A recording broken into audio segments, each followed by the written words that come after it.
आजराव एक्सप्रेसच्या पार लाईटा खोलायची बारी आली. एक्सप्रेसची बॉम्ब काय माहितीये का, ह्याच्या लाईटा रस्त्याला कमी ढगात जास्ती पडते ते. आता आम्ही रस्त्याच्या गाड्या बघायच्या की ढगातली पाखरं. आज म्हणलं ह्याचा कार्यक्रमच लावू. त्यासाठीच दोस्ताच्या देऊन ह्या चकाकत्याला लाईटा घेतल्या. असल्या वल्ल्यागार पावसात मेंदू पातळवायचा अजिबात न भ्याबाळगता डायरेक्ट दोस्ताच्या गॅरेजला. दोस्त म्हणला या फॉगलॅममध्ये अजून एक मॉडेल येते. लागला 4300 रुपयाचा फॉगलॅम दावा. ये बाबा म्हणलं आमचा घास केवढा. इथं आधीच आमच्या पार कपाळात मुंग्या आल्या त्या. रिपेंट केलेली गाडी बघत गाडीचा आरस काढ. ट्रिपला गेल्यावर केरळात गाडी पडून गाडीचं पायटा मोडलेला. तासगावात आल्यावर पार्ट काय मिळाला नाही म्हणून मी काय स्प्लेंडरचा चिटकवल्या. डिगो फॉगलॅमच्या पट्ट्या घेऊन आल्यावर फॉगलॅम लावायला सुरुवात केली. खूप दिन के प्रतीक्षे के बाद हमने शेवटी पिवळ्या जरद लाईटा बसा दिए.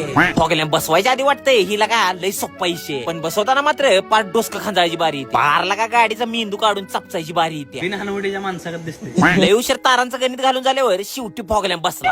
आता कसं आहे कसं आहे झगामगा मला बघा.